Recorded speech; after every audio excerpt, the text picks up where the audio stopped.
Okay, perfect.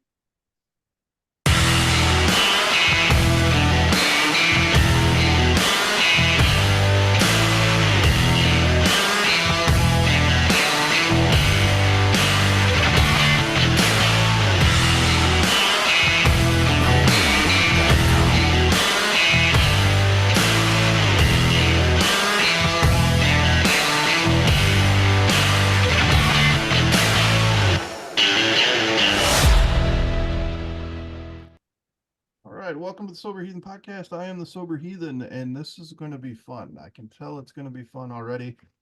Um, might be a little different style podcast today, and that's okay.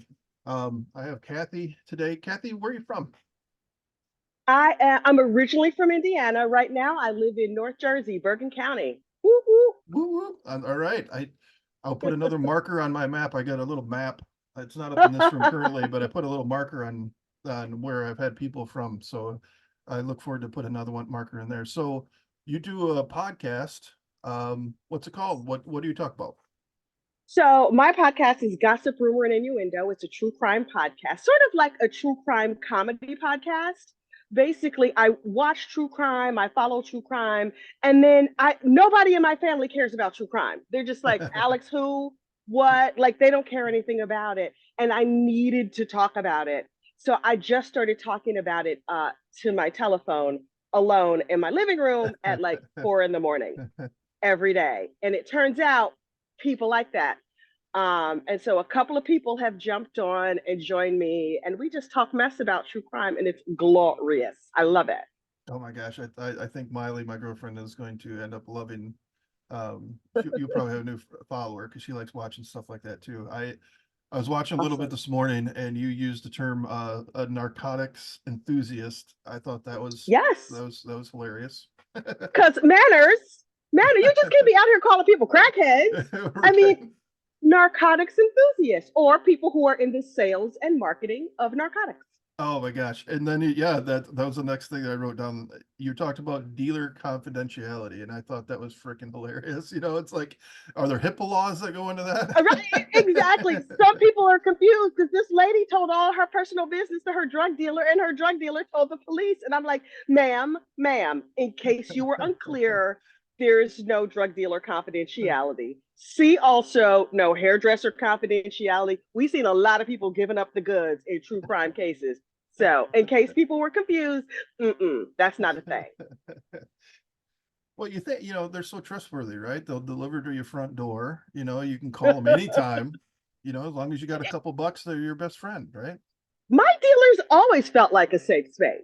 Oh. Um, Turns out they were not the fine people that I thought they were. It was shocking to discover, but live and Couldn't learn. believe it.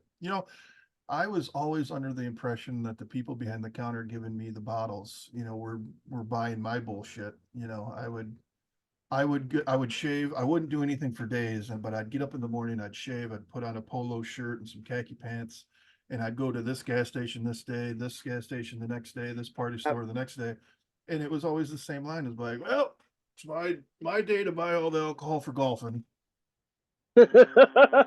Right, because you looked so much like a golfer. Yeah, The I did. other half of that horrid triad is that you have to then go to all. Oh, I mean, I was living in a high rise in New York City and also in Indiana at the time when I was most active. So I would have to throw those bottles away strategically because you Yes. can't just be in your hallway with like a big dumpster full of or a trash can full of empty bottles. So I'm like, I'm just gonna drop this one here and that one there.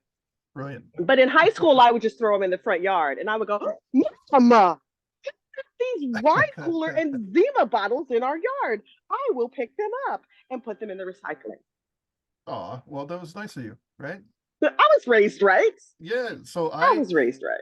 there's a road when I was married. It went straight from our house straight to the chemical plant that I worked at. And probably on the right hand side, which would have been um, it would have been the south side of the road, there are probably thousands, I mean, thousands of peppermint schnapps bottles on the side of Oh that my God. road because I would drink at night after I put everybody to bed. I'd slam my 4 half pints, chuck them out the window on the couch because I slept on the couch, most of the time. And then I'd pick them up in the morning before everybody got up, and I'd go to work. I'd be driving down the road. I'd wait to make sure nobody's behind me, and I'd chuck one, Oh my God.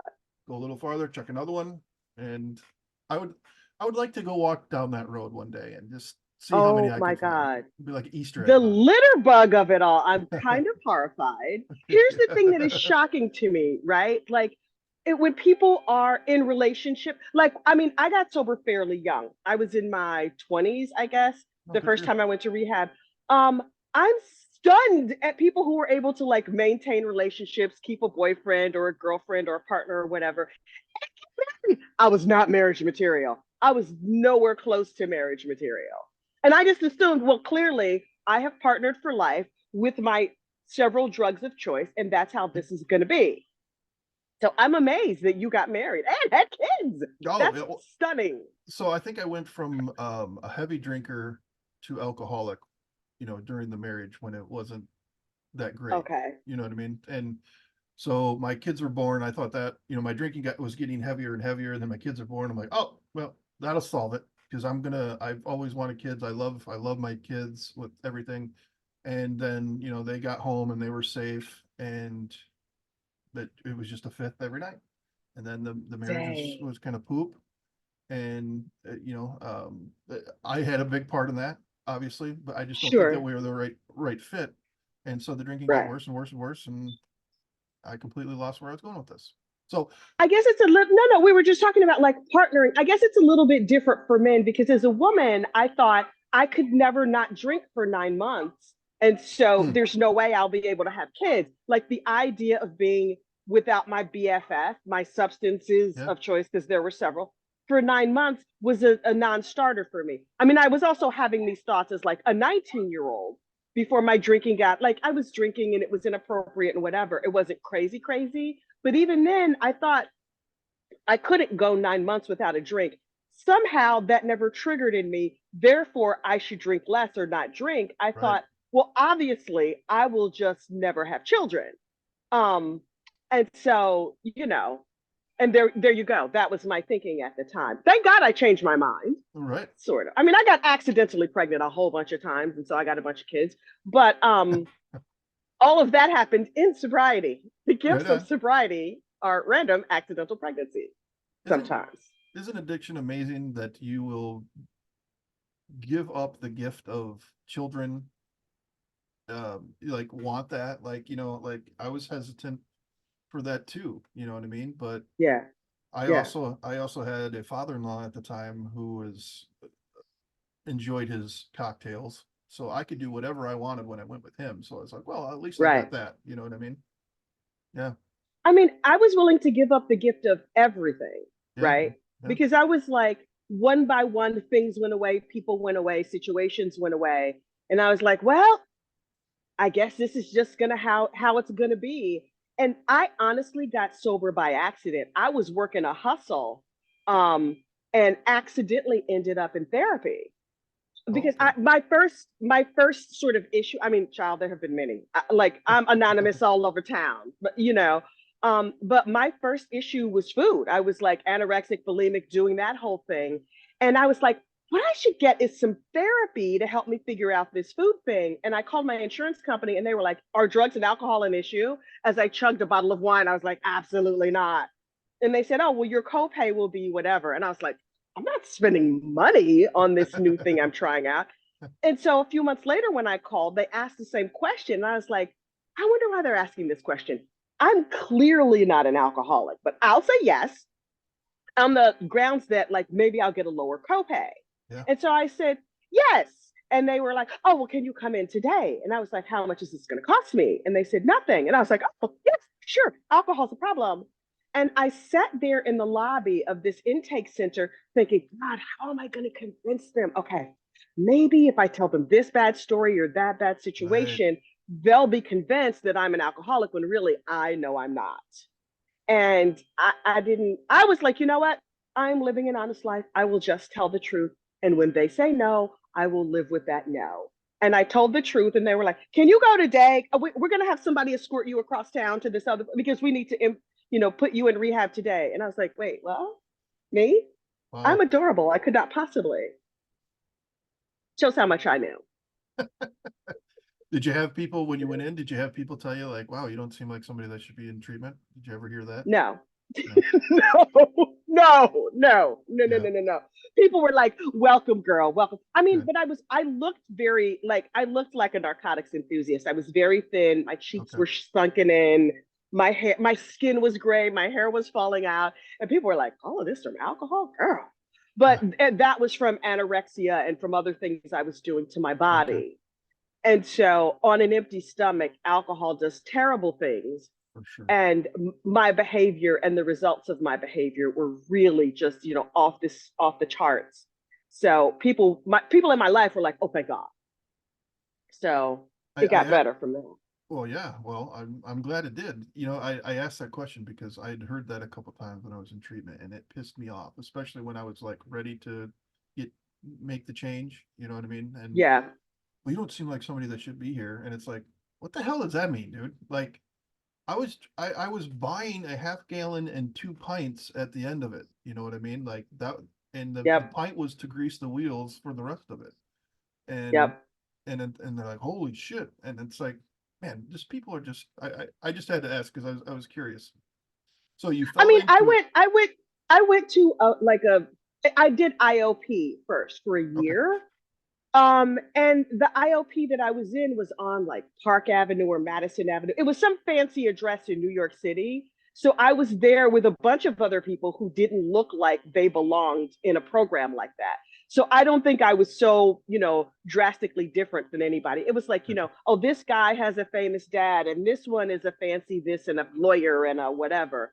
So I mean, I was a customer service rep, but I Well, I blended, mean, you yeah. know. Yeah. Well, I mean, it affects all walks of life. And it's just, it was kind of like, Absolutely. man, why in the hell you say that to me? Um, oh shit, now I drew another blank. Oh, I wanted to mention something too for you and everybody else, and maybe you know this already, but I work as a recovery coach, and we had Hmm. somebody come in because you were talking about being open about your alcohol consumption and it being free. Well, I had this. She's a beautiful young girl that came in, super young. You know, she's got a couple kids or whatever, and she was super emotional. She just wanted some therapy. She wanted some help. And so I'm Yep. doing the intake and I'm like, all right, so how about drugs and alcohol? What's your drug? Nothing really. And I'm like, so you don't have any any issues with drugs or alcohol? She's like, I drink a couple times a month maybe, and I don't smoke pot and I don't do this or that. Like she legit didn't have one. So I'm like, I don't know if we can help you because this is an outpatient facility for substance use. Right. And she just started just bawling. She's like, so I don't have a problem with substances. I can't get help. She's like, I'm so tired of this. And I'm like, hold on 1 second. So when I talked to my boss, she's like, does she does she drink at all? And I was like, well, she said a couple times a month. She's like, okay, there you go. So I was like, okie dokie. So I went back in, I finished the intake. I wrote down that, alcohol, is part of her life. And we were able to get her in and get her some help. It's just, Yeah. wouldn't it be nice if we could help people out before they have to, ruin themselves? Right. Right. And like people talk about hitting bottom. I've heard in meetings and rooms and whatever for years people talking about hitting bottoms. And honestly, I don't personally believe in the concept of hitting bottom. I lived at bottom. There was Yeah. no hitting. It was home. I looked around and I was like, okay, choosing to, okay, I'll never have kids. I'll never have a partner. I'll stay at a dead end job, whatever. My entire life was me and that bottle. And that's where I lived. By the time I went to get therapy, it's not that I was drinking obsessively. It was the fact that when I did drink, the things that happened in my life. I wasn't drinking every day that I recall. Who knows? It was a long time ago now. But the results that it was having in my life were so catastrophic. And that's what, to me, that's what made me an alcoholic. That's what made me a drug addict. Yeah. If somebody did it by volume, I might still be out there Right. living God knows where. But Absolutely. yeah, Yeah, I love that. I love that because, it's not it's not a measuring contest on this. It's not a competition. You know what I right. mean? If the substance is negatively affecting your life and you want to get help, then that's all that matters, And Absolutely. I'm sure you've seen the back and forth I've had recently with people in this whole real alcoholic thing. You know, it drives me Ugh, nuts. Like if somebody wants some help and they go get it, that's great. And how they get that help is all that matters to them and all that matters to me. absolutely. And it doesn't, I don't give a shit. Absolutely. Yeah. I've seen a lot of the conversations you had that have really struck me. A lot of the stuff that you guys are talking about on your podcast, I'm just like, yes, yes. Where was this 20 years ago when I was saying and thinking the same things about, is AA the only way?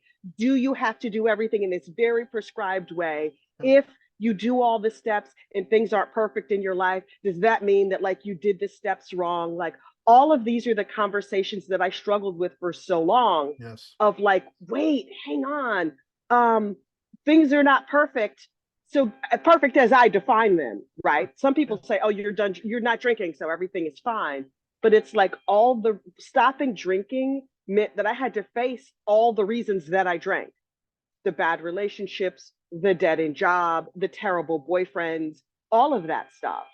Um, and so I was like, right, I needed steps help to deal with some of that, but like real life personal work, therapy, taking an medication for like Yeah. my mental health issues, all of that stuff is what I needed. Yes. And if somebody else doesn't need it, God bless. That's not Hell my yeah. business. Hmm. But that's the stuff that I needed, you know? Yeah. And I think there's what I'm coming to realize through my recovery, through working in an outpatient facility and talking to so many people on social media, is that there's a lot of added pressure in some of these peer groups and AA in particular. You know what I mean? There's a Mm-hmm. lot of added pressure, and there's a lot of things that if you make a certain choice, now all of a sudden, okay, what are these people going to say? What are these people going to think? And you don't really Right. need that. You know what I mean? I didn't need that, and every slip, relapse, whatever you want to call it, that I had early on was compounded with guilt because I was under the understanding that, okay, well, I just had 33 days and I relapsed. Those 33 days are gone. And now I'm starting Right. completely over. And that's crap because I figured out Right. how to do it for 33 days. And then, the 33 days before that was a fifth every single day minimum before that. So how is that not, how is that not recovery? How is that not, progress? You know what I mean? So, Right. yeah, Right. It's sort of the progress, not perfection. And I think the thing that people sort of miss or forget about is the take what you want and leave the rest. sure. You know, I've heard like take what you want and leave the rest, but you better take it. You know, but I'm like, yeah, this part of it over here, this part of it works for me. And For that sure. part over there really is not a good fit for me. And so instead of me guilting myself or guilting others, I mean, I have sponsees or whatever, and I'm obviously a very non-traditional sponsor. I'm not like, you got to do these steps right away. You got to do this and this and this and this. Um, I stuck around and I surrounded myself with people who had lives that I wanted to emulate. Some of those people were in 12-step rooms. Some of those people are not. Oh, hang on. Send to voicemail.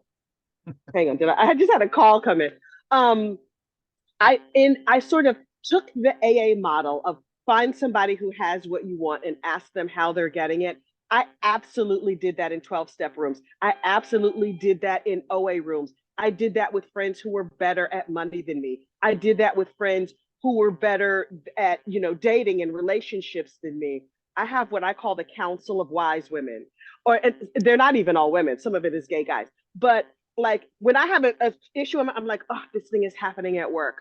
This thing is happening in my relationship. I go to my counsel, and it's a very small, close group.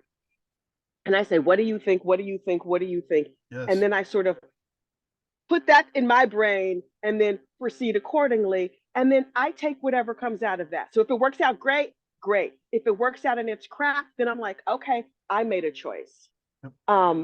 So I take what works for me out of AA, and the rest of it, I let somebody else have that because maybe that's going to be brilliant for somebody else. Absolutely. That doesn't mean it has to be brilliant for me. Absolutely. And I really like what you said too, because I say it a lot too, that having multiple people to talk to, that's so important to get different perspectives. I think if you Yep. shoehorn yourself into this one person, I got to call my sponsor and ask this one person, you're getting one perspective on it, right? So Right. My last sponsor, who was like, he was older than me, so he could have been like an uncle or something. You know what I mean? Loved the Mm-hmm. guy, loved him. You know, I trusted him. I called him every single day. He was the only person that I called every single day from treatment. Well, not well, every day that I could. Um, you know, Mm-hmm. and I listened to what he said. I gave in and listened to what he said, and he ended up making a choice for me, by saying things that weren't true to Miley, who's my girlfriend. You know what I mean? Well, he had said that I was offering women sexual favors for alcohol toward the end. And Wow. Okay. and I was such a drunk that I was like, fuck, did I do that? And so Like I'm like, maybe I did and I forgot. Yeah, yeah. yeah, yeah, So I yeah. was like, okay, so because I was desperate because people are taking my keys and my money. So I'm like, did I do that? So I'm looking through my phone. I can't find any messages. And so when I finally reached out to him to say, hey, we need to talk, and he kept delaying it, finally I sent him a text and said, okay, this is what I want to talk about. And then I never heard from him again. So evidence would suggest that he had decided that our relationship was bad for me. And so he took it upon himself to separate that relationship because I was thriving. I went up to treatment. I was 2.5 hours away and I was starting to thrive. And so that justified Mm-hmm. his thought process. You know what I mean? So I'm not saying that's going to happen to everybody, but the whole point Right. was to, if you have multiple people, you have that close circle, that council, as you called it, of 5, 6 people, and they're all saying the same thing. Well, then you can say, okay, these people know me, and they're suggesting about the same thing, and then you can go about it. The other thing is, Right. have you found that when you say that you want what other people have, did that evolve over time? Maybe you wanted what this person had, and then now, okay, maybe I don't want that. I want this, right? Absolutely. Absolutely. I mean, because my life has grown and changed. I got sober the first time in 1996, 97. I don't know, somewhere in there. Because I don't count. Like I never people were like, you have to count days, you have to celebrate anniversaries. I have no idea. I Oh have yeah, no idea. And so initially I was like, I just really want to be able to go 24 hours without a drink. yes, Um, and then I was like, oh, I did that like kind of easily, not as easy as I thought it was going to be, but like easier than I had hoped, right? And then so I was like, okay, somebody who's gone 48 hours without a drink, like, oh my God, like that's who I want to follow.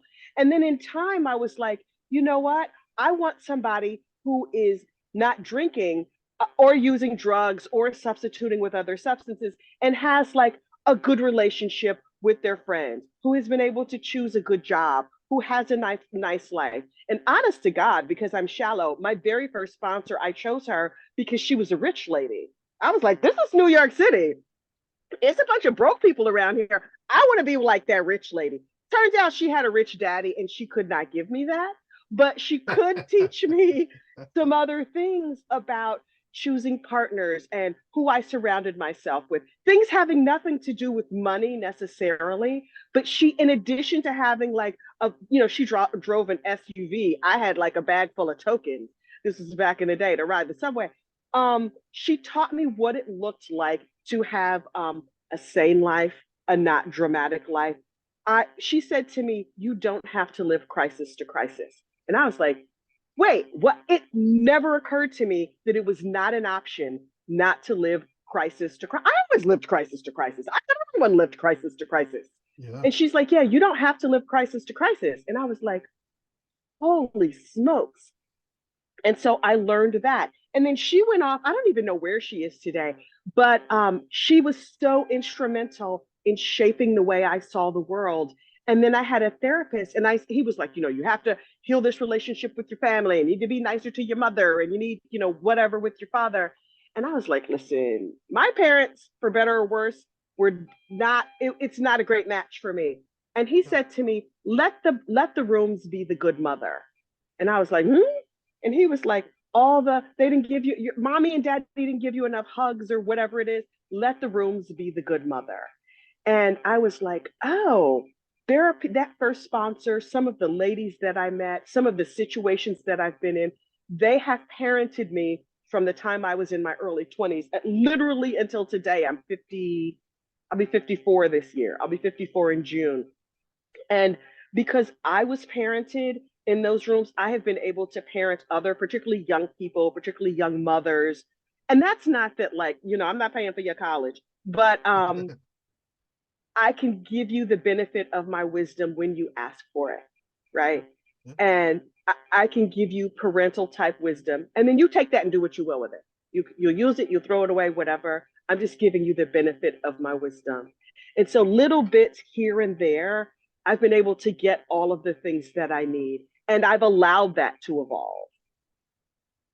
right on. So Yeah. let's go back a little bit to the you're not counting your days. Right. Um, I I quit after a year. That was like I got to get this year. I got to be able to do this Mm-hmm. for a year, and then Mm-hmm. I I'm like, I'm done. I'm not collecting any more coins. I'm not going to post my days on social media, every month. I'm just not doing that anymore because Yeah.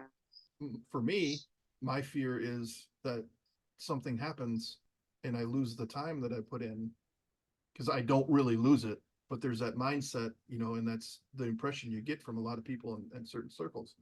Mm-hmm. I don't want that. But so Mm-hmm. you you're not counting your time, and you talked a little bit about it. What if you could revisit that? What do you say to people when you say, "Yeah, I'm not really sure, but it's been a minute." Um, yeah, I got sober before my first baby was born. That I know. He is 20, he'll be 26 this year. Holy cow! So like before he was born, I got sober. In fact, I was writing out my steps. It took me 5 years to do steps. And finally I was like, okay, I'll do steps. And I did steps in a group of women. And I was doing it was a step workbook at the time. I'm doing my Yeah, steps in the step workbook. And the dude who lives across the street from me shot and killed his entire family. And I was home and I heard it. And I yikes! was like, okay, here's a real step, a real test of my sobriety. And a friend of mine came over to comfort me in the wake of this murder. And he was so comforting that I got pregnant. So I know that and I was sober when that happened. Like literally, that's the only point of reference that I had. I had been sober It's for a couple of years before that. And I had about 2 years. And I was like, I got 2 years. Like, I'm doing good.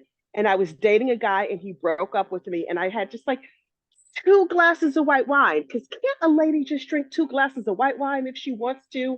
Was my thinking. And I had that little bit of white wine and it reacted with my brain and whatever else was yeah, happening. And I had a psychotic break.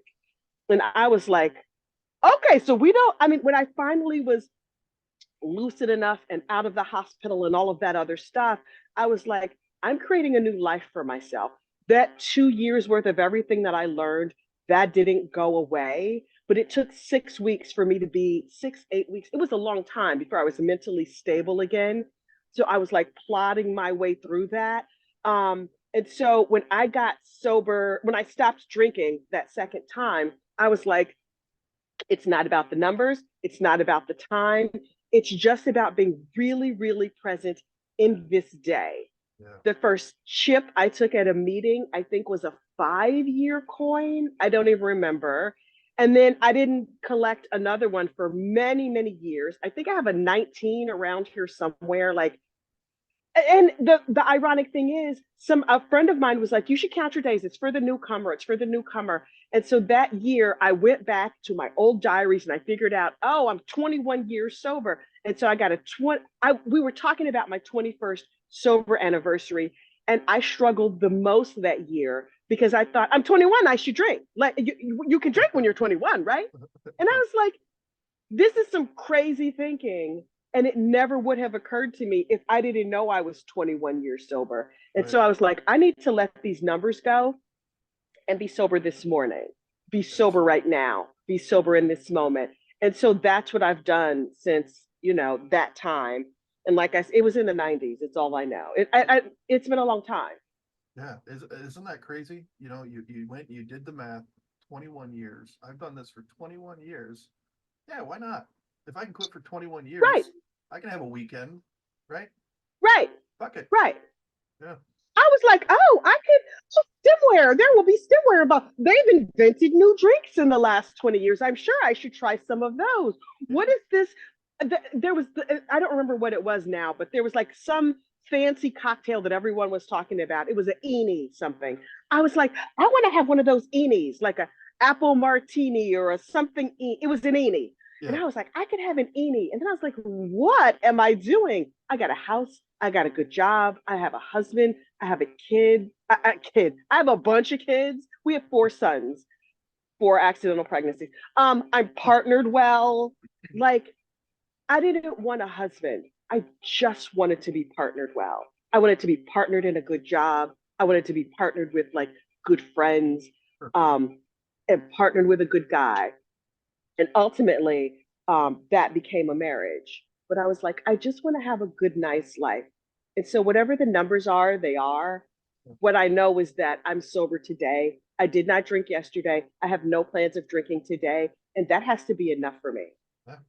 And that's absolutely enough. You can have 20 years in your back pocket, but you can't pull them out and cash them in to save you from today, right? So I, I Absolutely. I think it's awesome, and I celebrate the amount of time that you have. That's amazing. You know what I mean?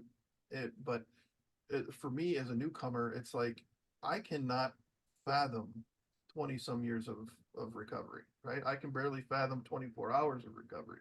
So sometimes, I only got 6 days, like this guy just went up and got his 90-day chip. This person just got their 1 year chip. It feels like it's a hopeless endeavor. And I just think, Right. I think sometimes, at least for me, I know that had a negative impact. Right. So I think it's good to talk about, you counted up the time, it was 21 years, and then your mind went like that, right? So one thing that I've been struggling with is my anxiety and trying to figure out a way to to beat that, because it's just, I've come to find out that my anxiety has been the root cause of so much crap in my life. Yeah. And so I've been trying a bunch of meds, and a few months back, probably a little more than a few months back, probably like last July, it was so bad that I was talking with Miley, and I'm like, let's stop at this cannabis store right here by your house. I'm gonna go in and talk to these people because I gotta do something, because the meds aren't working. Right. My doctor sucks. So I went in and talked to this guy, and he explained some things to me. So I came out with a bag of chocolates, and he's like, if you don't do this stuff very often, bro, you're only going to want to eat half of one of these. And I was like, okay. So I came home, I ate half one, and nothing happened. So I was like, well, maybe it's not for me. Like a week later, Miley and I both decided to eat a whole one. Hmm. And so we did that. And my thoughts, the best way to describe it, like my thoughts were in color, and my brain was like so, I don't know, I want to say creative almost, but it was like my thoughts were just like coming to me like crazy, and Miley was hilarious, and but I didn't like it because I didn't feel in control. And so that bag has been sitting on the counter since July when we Right. took the last one. And so my mind tells me, well, dude, that bag of hot candy or whatever you want to call it is out there, and you just left that alone. You had one and a half and you left it alone. You can do that with alcohol too, dude. But it's alcohol gave me something completely different than this did. But I just wanted to Yeah. point out, counting time was something that kind of triggered you a little bit, and me trying something else that, definitely in the rooms of AA would be frowned upon. But I wasn't Hmm. doing it. My intent wasn't to go out to get a high. My intent was to deal with something else. And only I know what my intent is, right? I can sit here and Right. tell Right. everybody Of that's my course. intent, but I know in my heart that's what it was. So, but now I Hmm. found meds. I found a psychiatrist. I've gotten meds, and I've never felt I was gonna say, as did you good. find Yeah, a good doctor who could yeah, I get you? finally did. Like about 3 weeks ago, I've been on a different med, and I sleep. Awesome. Yeah, and my anxiety is almost non-existent. So I just wanted to point that out, because it's okay for weird things to trigger you. I don't want, Right. my message would be, don't freak out about it. Talk to somebody about it if that's what you do, or just explore it, write it down. The biggest thing that helps me is a journal, to write Yeah. down, like, today, dude, the world and my life is fucked, and I have no idea why, but that's how I feel. And then Yeah. and it helps. I mean, honestly, the best thing that I've learned from recovery, like they talk about the toolbox, right? Like you load up your toolbox. And writing has helped at times, and then it didn't help at other times. And talking to other people, going to meetings, like all of these things sometimes work, sometimes don't. I constantly have to pull new tools out of that toolbox. Like, let me try this tool, let me try that tool. And maybe 4 or 5 years ago, I had to say my anxiety went from like a tiny little something in the back, in the back of my mind to just big and fully in color. And I was at my doctor's office and she said, "So what's going on?" And I could not stop crying. And it's Yeah. not like me to be, I mean, I might cry over a sad movie or something, but just to be like heaving, I cannot stop crying. And she was like, "Yeah, it sounds like you're experiencing some anxiety." And I was like, "I don't want to take anything." And she said, "Listen, I'm going to give you the lowest dose of this anti anxiety medication." And years ago, I was diagnosed with bipolar. And so I was like, Yeah. what about the bipolar? And what about the this and the that? And she was like, and I haven't needed medication for bipolar for they took it off. They took me off of it when I was pregnant with my first baby. And I've never gone back on it. And I've been fine with like behavior modification and listening to my body and all of that stuff. And God knows if I need it, I would take it immediately. But I was like, I've done really well managing without like lithium or Depakote or whatever. What is this effects are going to do to me? And she said, "We'll start you off on a small dose and we'll see what happens." And it just turned down the anxiety. Within the first week, it was like, oh, hair on fire, to like, oh, instead of being at a 10, it was at a 5. And then it was at a 3. And now it's probably at like a 0 to a 1. Yeah. And at the beginning of the pandemic, I was like, "I'm feeling great. I think I should go off of this." And she was like, "Honey, a global pandemic is probably not the time to go off of Right. your anxiety medication." And I was like, "Right. That is some wisdom that I would not have come up Right. with on my own." So I'm glad that I had somebody to reach out to Right. and have that conversation. But I have sponsees who were like, "Oh, now it says my battery is low. Let me plug this in." I have sponsees who live in terror of taking medication. And I'm like, for me, sobriety means going out there and doing everything and anything I need to do to keep my life sane and happy and moving in the right direction. And if that means I'm taking a little bit of a whatever from the doctor, it is what it is. Right. Yeah. And yeah, you probably know this, but I like to mention it again, depending on who's listening. They may not know this, but when Bill W. created AA, him and Dr. Bob, he was days sober, right? And so that's when it all Yeah. began. But years later, Bill was still struggling with anxiety and depression. He went to medical doctors and took LSD through the Mm-hmm. doctors to deal with his anxiety and depression. That's where he had his like huge like spiritual awakening. And you know, um, I want to make sure that people understand that LSD then could be prescribed through a doctor. It's not a legal drug like it is today. So he did. I'm Right. not saying that he was doing bad things. He did what he needed to do to get his life in Mm-hmm. order and to live his best life. And so don't be shy from getting professional help. And you know what I mean? If you're somebody that struggles with taking your pills like I do, like I don't overtake them, I forget to take some of the bitches. But if you're somebody Mm-hmm. that might be tempted, if it's a pill that to do more than that, again, the like you said, just be as honest as possible about it with your doctor. And there's other options that they can do. There's the Vivitrol shot. There's other things that people can do to help you with those things too. Mm-hmm. I mean, excuse me, the whole goal, the entire reason that I started getting sober and changing my life was because I wanted a better life, right? I wanted to be able to show up. I wanted to be able to participate. After I had that first baby, I thought, oh, I really want to be partnered. And I would really like to maybe have some more kids. I wanted to move out of an apartment in the city to a house in the suburbs. Like, I wanted a better job. I wanted a really nice life for myself. Yeah. They talk about like, oh, I'm going to have this life beyond my wildest dreams.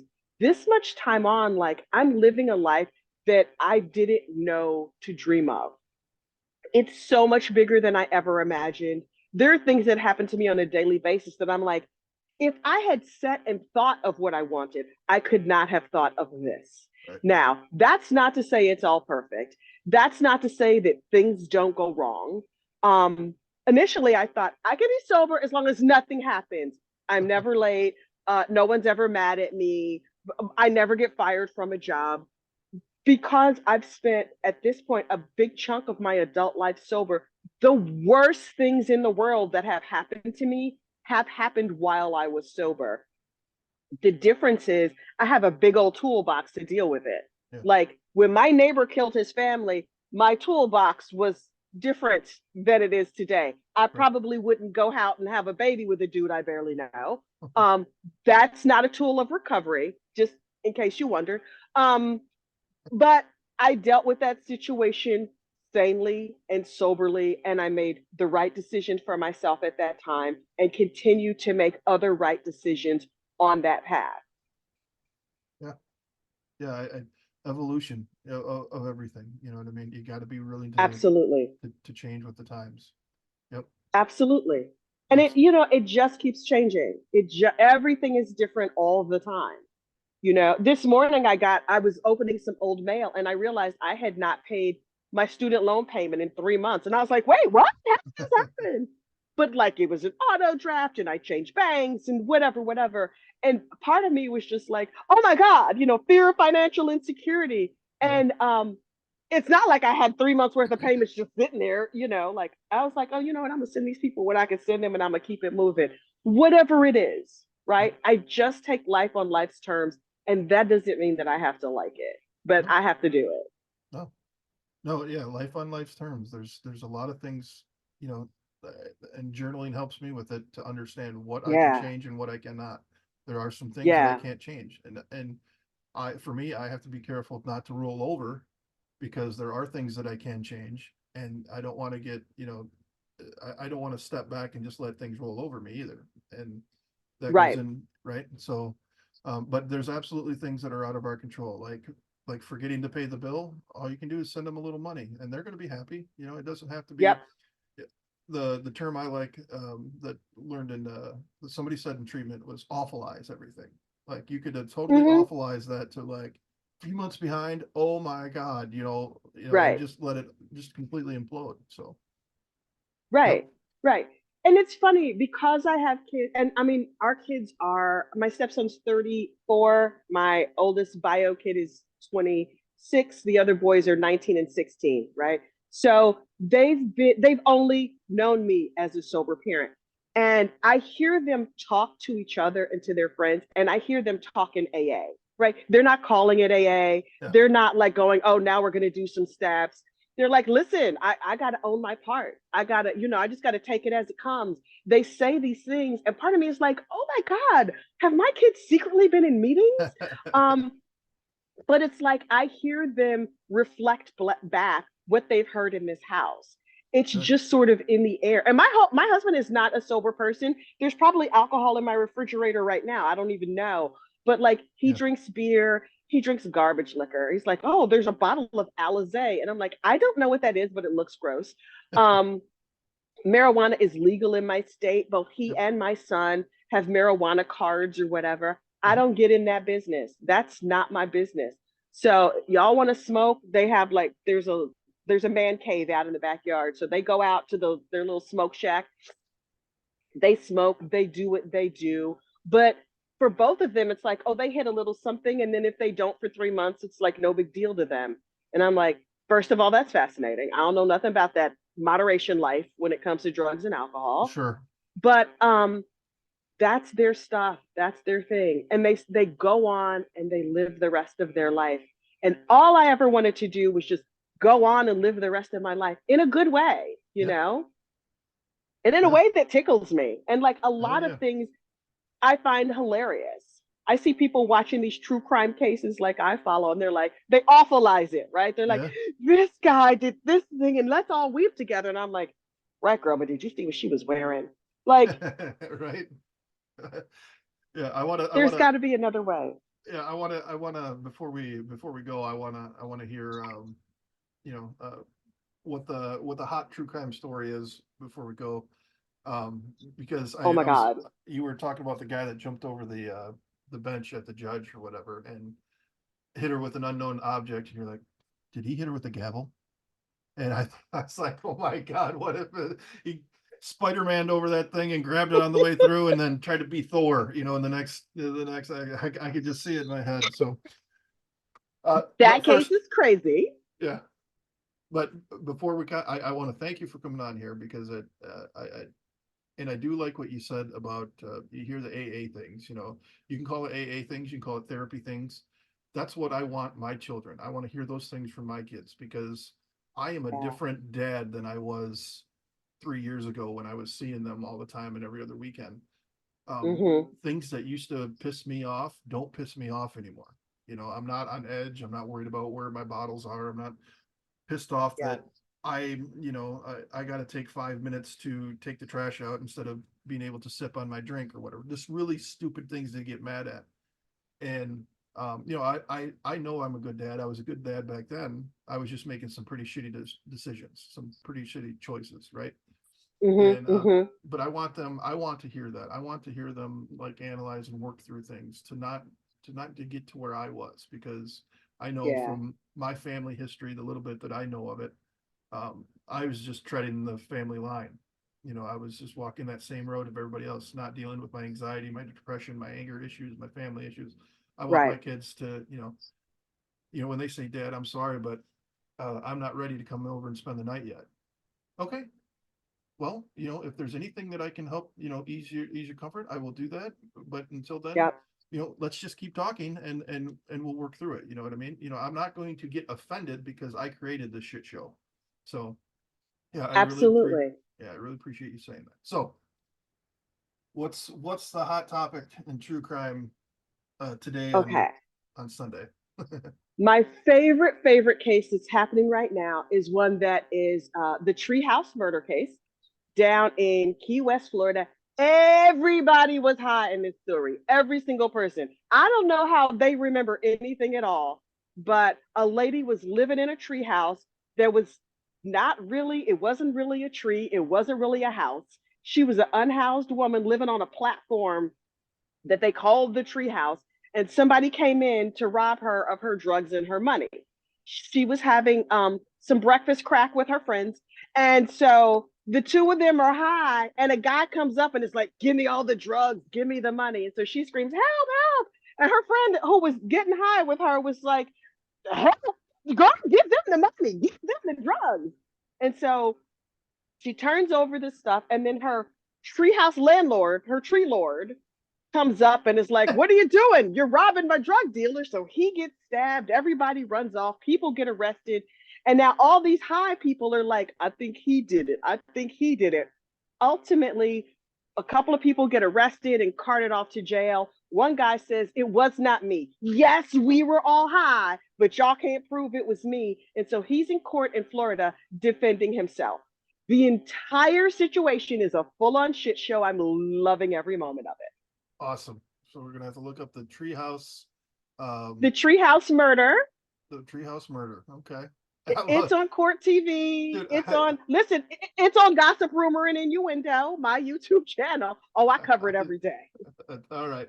Well, yeah. Plug your YouTube channel again.